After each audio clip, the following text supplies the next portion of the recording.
Started a new live saga, and I figured now would be the best time to finally get around to making a review of the Ring of Fire saga book. This is going to serve as an introduction to what Ring of Fire is to some extent. I might make a full-fledged video on that later. And it's going to also double as a review. I hardly ever use book reviews, but otherwise,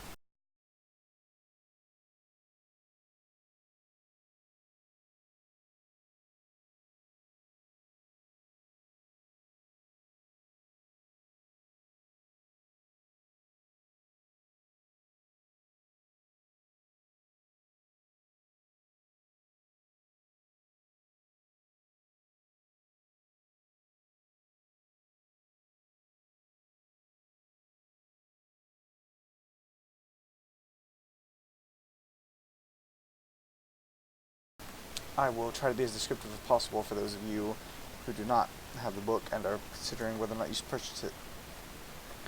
To get started with, I'm going to take this in a step-by-step format. I'm going to start with the... I might skip over some parts that I feel aren't worthy of mention, but I'm going to start with the very first thing that most people might underlook.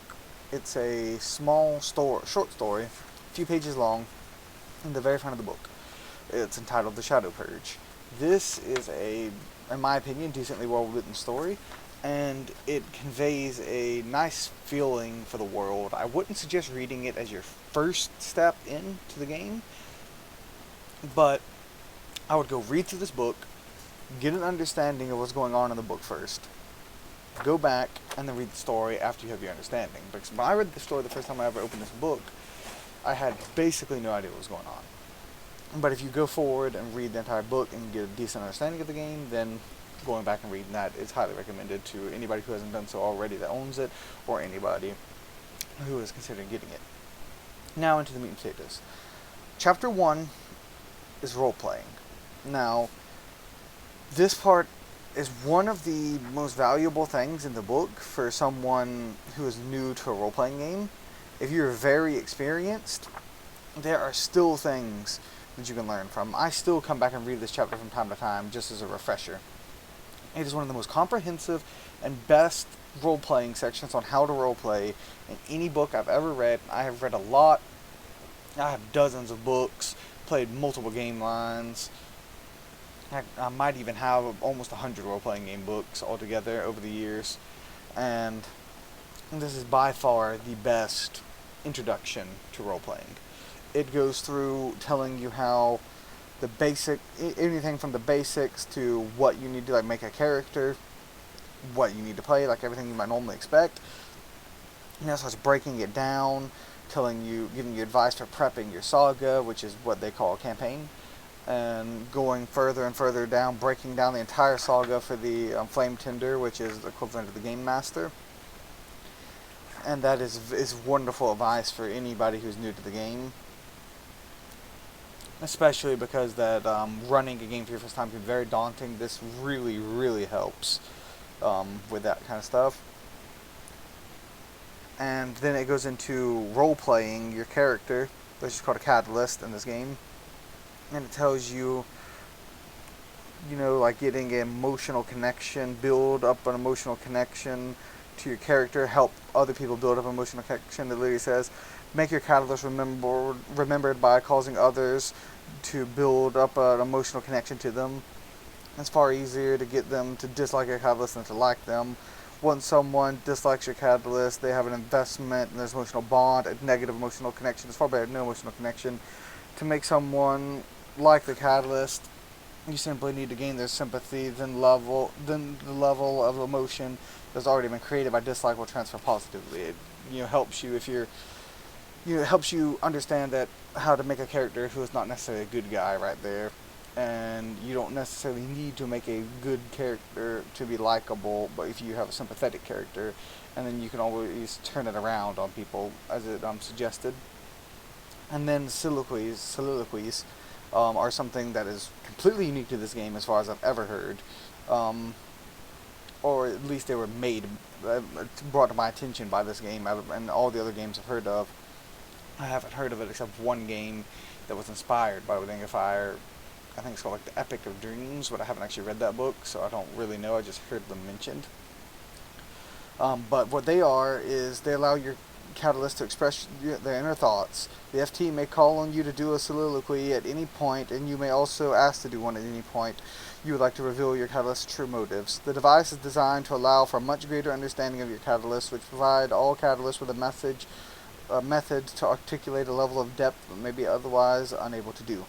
And basically, what that means is, if you're sitting here and you're thinking something in your head that you don't want the players to know, and you don't want the NPCs around you to know, you can say, hey, let me do a soliloquy, and then there is a level of trust there. You have to trust the players not to metagame in character with the knowledge, and there's a lot of that in this game, but it'll let you kind of give everybody an insight into your character.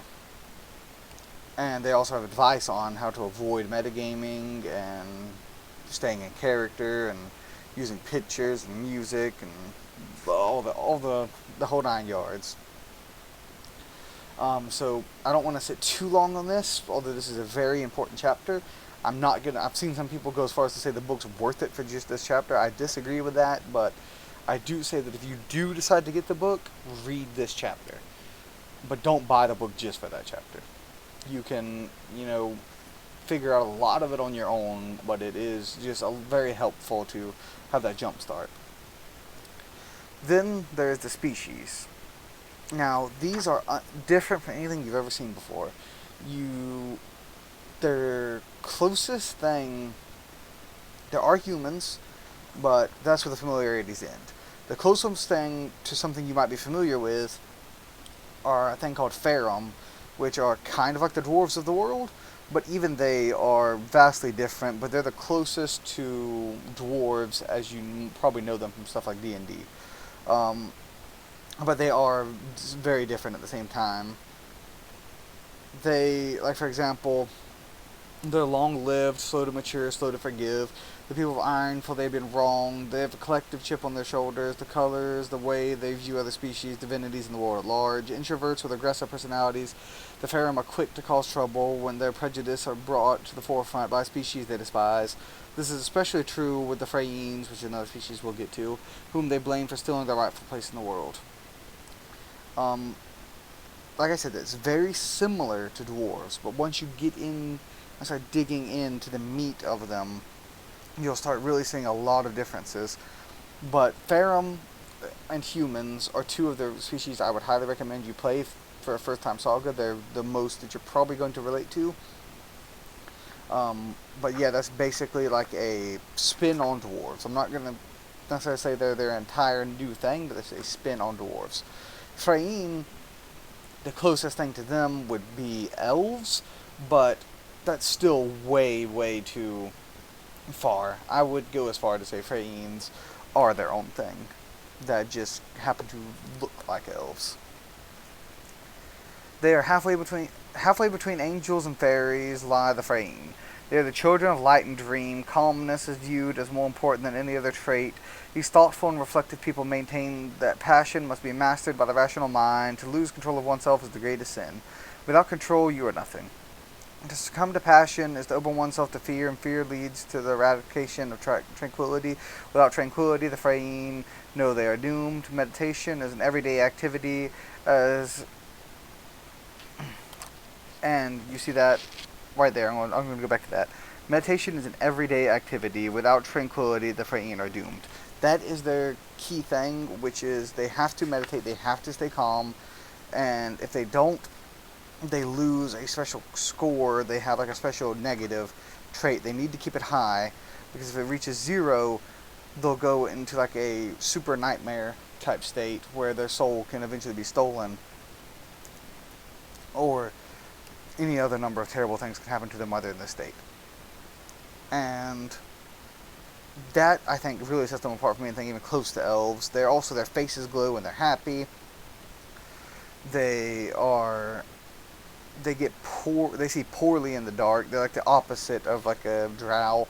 They have poor vision in the dark, like at night or darkness, and their faces glow and light up whenever they're happy, and They always have to try to stay calm, and I think that's a very cool thing. And then humans, I'm not going to spend too much time on them because they are fairly standard, but they do have a really big twist on them in the way that they are humans like you and me for the most part. There are some exceptions. And they are just over 99,000 in the world versus over a million Freyine, for example. And that there are the youngest species to exist in the world, and there's almost none of them. They're like one of the rarest. Not the rarest, but one of the rarest, and definitely the youngest. And then they can go from anything from being any ethnicity that exists in the real world, as well as strange, different, completely almost alien looks to them. Like there's one with light blue skin with white eyes and white hair, for just to give an example. And there's stuff like that that's within them, and there are some twist in there because nothing in Wing of Fire is like you know it, and humans are no exception, even though they're probably the most familiar. And I think that'll be enough for races. There are more species in here. I don't want to get into them too much because that would be a whole video in of itself. There are, I guess I'll go to orcs because I'll leave it off on orcs because that's something else that is a really genre defining thing. But I don't want to get into too much detail because this video would drag on forever. But the orcs in here are very old lived. They live the longest of any of the races in the core book. They are not necessarily pacifistic people, but at least they are tolerant people, and they appreciate history, and they're wine makers, and they just very much keep to themselves, and they don't really have any interaction with the outside world much. They're not the violent, bloodthirsty orcs that you know from other things, and they eat their majority of their diet is vegetarian, although they occasionally eat meat. And they get sustenance from sunlight. They produce nearly no waste. When their water is scarce, they can produce small tendrils from their fingers and toes which draw water directly from the air or ground around them. It's not uncommon to do this while they are sleeping, often without even realizing it. There's just all that type of stuff about orcs, and it's all very unique, in my opinion. And they also can't use metal weapons. Well, they can, but they get a negative to using metal weapons and stuff like that. So I just think they're really cool and really different. So moving on, the catalyst creation or character creation, and this will get to the die system. So the die system is a 2d8 system where an 8 explodes, which means you roll it, and then if you get another 8, it explodes again, and then another 8, and it explodes again, and so on and so forth, until you do not get an 8, or you do get a 1, because 1s suppress. And double 1s are a critical failure, and double 8s are critical success. And I love the exploding 8 system. I love it how you're just rolling, and then next thing you know, bam, 8, 8, 8, 8, or something like that. And I've seen people get base rolls of, I think the highest I've ever seen was like 80 something on a 2d8 system. That was after modifiers, so it was probably closer to something around 70. But just from dice, from how much they exploded, that was the one and only time I've ever seen anything anywhere near that. But it was really cool though, and that has that element of, even if you're down and you're getting put down into the dirt, you can always get up and come back with that kind of system. I really like that about that system. Stats are fairly standard, some of them have different names, like Constitution is Vigor, Wisdom is Enlightenment, Charisma is Presence, although there are some changes, you're going to want to read them to make sure you understand them, but it's close enough that I don't really feel the need to go into it in this review. Frailties are a thing that's also relatively unique to this. I've seen stuff similar to this in other games, but this is also a somewhat unique thing, is a portion of your experience comes from how well you play your frailty. You can get something, as examples in the book, prideful, vain, greedy, gluttonous, so on and so forth. And having those frailties can help add depth to your character as you get XP based on how well you played them and how entertaining you were with them, rather than just playing out a frailty that is, like say you had a frailty of being stubborn, and then you just refuse to cooperate every time, then you'd get no XP because it's not fun to just sit there and argue with a guy about what direction to go down the street you want to take. You have to play it in an entertaining way where you don't get the XP. And that brings us to XP, which is you get it from role playing. The XP categories are as follows: role playing, playing your frailty, describing what you do, giving the FT energy, which is basically summed up in making the game master want to run the game again. A vote for best player, like every player votes for their favorite. Then it goes into new experiences, encounters, eating a new food, meeting a new species, getting knocked out for the first time. All these are new experiences, encounters. Creating clock hooks, completing goals, and simply showing up are all ways to get XP. And this is amazing because that I have ran games that went like 4 sessions without a single bout of combat. Is not uncommon for my game sometimes, but you can very well run a game with no combat. But that's a pretty good line, as I run, most of my games I run usually have very little combat in them, and like I said, I can run a game with 4 sessions without combat, and the players have leveled up just as much, if not more, than a session that had like 5 combat encounters in it, versus D&D or similar games. You're encouraged to go out and fight. With this, you're just encouraged to roleplay. If your saga is about being soldiers or mercenaries, that's fine, but fighting does not mean that you get XP. Fighting means that you get that cool action scene and that advancement in the story, whereas and that also you can get description XP for describing how you fight. But the bulk of it comes from how you roleplay. And that's one thing I love about this. It very much supports role-playing. The next section is on extras, which I'll sum that up as they're just enemies that can be one-shotted, easily dispatched of. You can just very easily you throw them at your players if you just want cannon fodder. Advantages and weaknesses, or advantages and imperfections, are next, and these are amazing. There is no class system in the Ring of Fire. This is completely open form. You pick your own skills, pick your own powers, pick everything like that.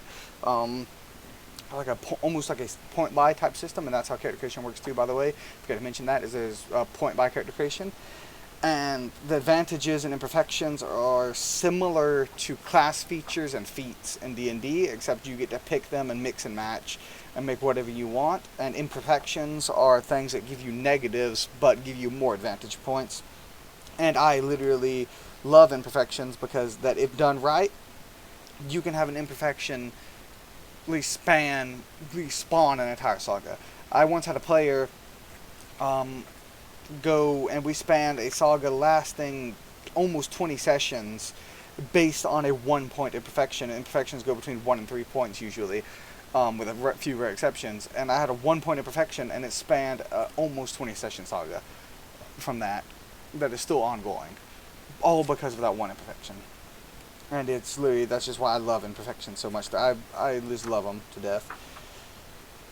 Skills are, as I said, you can pick them and mix and match however you want. You want to be a swashbuckling, full plate wearing paladin, go ahead. You want to be a master archer who's also a mage, go ahead. You want to be a master chef who's also a master blacksmith who's also a doctor with very little combat experience, go right ahead. It literally lets you mix and match anything that you can convince your FT to let you mix and match, and whatever fits with your character. And I love that about this too. It lets you create very diverse characters, and as long as you're honoring the setting and honoring role-playing, then you're going to have a great time with that. Same thing with weapons skills. Combat itself, as I've already described how the system works, is very fast, very fluid. It's a lethal system, but not as lethal as something like War of Darkness, in my opinion, or if you're familiar with it, Zweihander. I wouldn't say it's as lethal as those games, but it is a lot more lethal than something like D&D. And I think I like that about it because combat is over quickly. Even if you have 5 players, well, I'll say 4 because I've actually only ever played for a 4-man combat before, so I can say from experience, with 4 players, combat flies. And I love that, and it's very fast and cinematic combat. And you can have that in-depth combat encounter with your in-depth strategy. You can have your proverbial kobold setting the traps. You can have the same dungeon crawl. You can have all of that, but have it go by quickly instead of taking an hour to fight one enemy in one room and one dungeon or something like that. I've literally had D&D games where single combats lasted an hour, versus Wielding of Fire, I think maybe the maximum I've ever had, and this is very rare, was like 10 minutes, maybe. And that was a huge, big fight, climactic style fight. And most of them last maybe 5 minutes tops. So you're looking at a really fast and fluid combat system.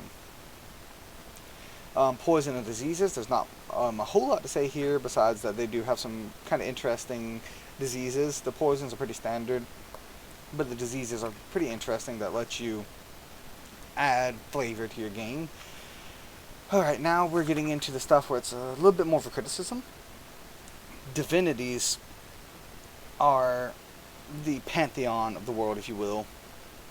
And I don't want to get into a whole lot of detail because there's a lot to say, but the book does not provide you with enough to play a truly staunch follower of any particular divinity. It gives you very brief overviews of the most important ones, but I feel personally that to have a fully developed character, you can't do that if you want them to be a worshipper of the divinities with just the core book. You can play, but your character at best is going to have to basically deliver just, lip service to the divinities, or have a very limited understanding of them. And that is a huge flaw, in my opinion. That's one thing I hated about D&D. That is one thing I do not like about Wielding of Fire, is that you cannot just grab the core book, get to playing with a detailed experience of being something similar to a cleric or a paladin. And in this book also, you cannot be a mage and you cannot be any divine caster with just a core book either. You have to play a non-magical character in the core book. Now, there is a lot you can do with that, but you're gonna want to get, if you want to play a magic caster, there's a book for that. If you want to play a divine caster, there is a book for that. And that's 2 extra books you're going to need to fully round out the game, but those usually don't cross over. Divine casters and magic casters do not get along in this setting, so I want to just go ahead and say that now, you're not going to have a wizard, quote-unquote, and a cleric. They are a lot more in-depth than that, and the magic system is handled wonderfully for the most part, but it kind of irks me that you literally have to buy these other books to access something that is mentioned numerous times throughout the core book, even going as far as some advantages, and I think imperfection or two affects them, and that is one thing that I really do not like about this. The history is very comprehensive. I love it. I've read it multiple times, and it just is filled to the brim with lore. And it's going to take you multiple sittings to read through it. Let me just count real quick. So 1, 2, 3, 4, 5, 6, 7, 8, like 9 pages describing the beginning of the world, which is the current day, and it's just chock full of interesting stuff and little tiny details you might miss. There are a few inconsistencies, but nothing that's going to break your game. Then geography. One of my favorite chapters in this whole book, if not my favorite, is it just goes into so much detail about almost everywhere in the world. There are some places that are left in the cold without much information, or literally no information in some cases, but it goes into more than enough detail, providing plot hooks, providing sample NPCs, providing locations of interest, providing demographics, what's worshipped there, all just the whole 9 yards, and I love it. And I have ran every game I've ever ran has been based on a location within this book, and I felt like I had a massive springboard to work from, compared to sometimes when I've run D&D games, I've had to make up entire cities from scratch, or World Darkness games, I had to make up entire cities from scratch. So Wayhanders, the same way, all these type games, you're going to have to, most of the time, make up your own stuff, but this has the entire world jam-packed and ready to go for you, much like the campaign setting for Faerun 3rd Edition, if anyone's familiar with that. It has a lot of those type vibes, but a little less detailed than that, but overall it is very jam-packed with lore, plot hooks, and everything. Also, just a little thing, as I was flipping through the book, I saw it, I'm going to mention it. There's literally a floating city in here that is like almost nobody in the world even knows it exists, but it's amazing, and I want to set a campaign there someday, so that's just something to show you how fantastical the world is. And then there's a brief section in the back of the book, which is talking about other worlds, like the other dimensions. It goes into very brief detail, almost useless, but I'll let it slide. There's no book that covers them, and this is the only information we have on them. I would love to see more information, but at least the magic book does touch up a little bit more on the Land of the Dead and Ghost, but oh well. That's one other criticism I'd have, is I'd like to know more about the other lands, besides the other dimensions.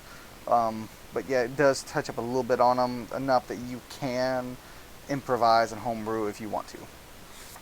So now, final notes are, a few things to know is the world is 77 days to a year, quote unquote, called a cycle. Each day, one of the 77 divinities take turns ruling that day, and they have influence over that day. The elder creators of the world are the elements. Fire is a divinity, water is a divinity, there is no salt water in the world, it's all fresh.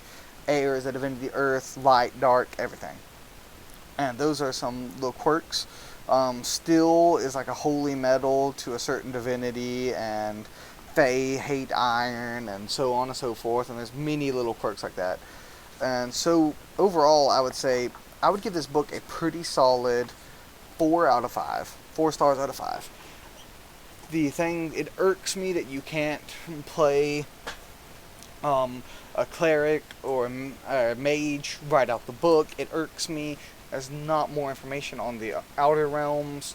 It just irks me on these little things, but overall, I would say you will get your money's worth if you buy this book and play it just as is, as long as you go into it with the expectation you're not playing a magic user of any kind, and you're going to be set only on Kavega Thale in the Fleshlands, which is the name of the world, and it's like a spherical world surrounded by a ring of fire with, yeah, that's something else. It's just literally a sphere with like the underworld, the upper world, and then it's surrounded by a ring of fire, which is a divinity named Morgul.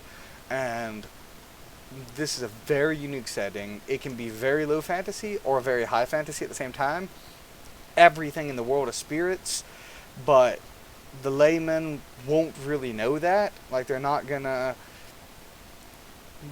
be a farmer thinking that there are spirits in the dirt that you're farming, that the dirt is basically a spirit and stuff like that. And I don't want to get into too much of that for a risk of confusing people, but this is, just know that you can run this game one of the highest fantasy setting I've ever seen, or as just a down and dirty game about a criminal gang or about a mercenary company or whatever, or a political Game of Thrones style game and all that, and never even worry about magic and almost pretend it doesn't exist. And with that, I will conclude my review.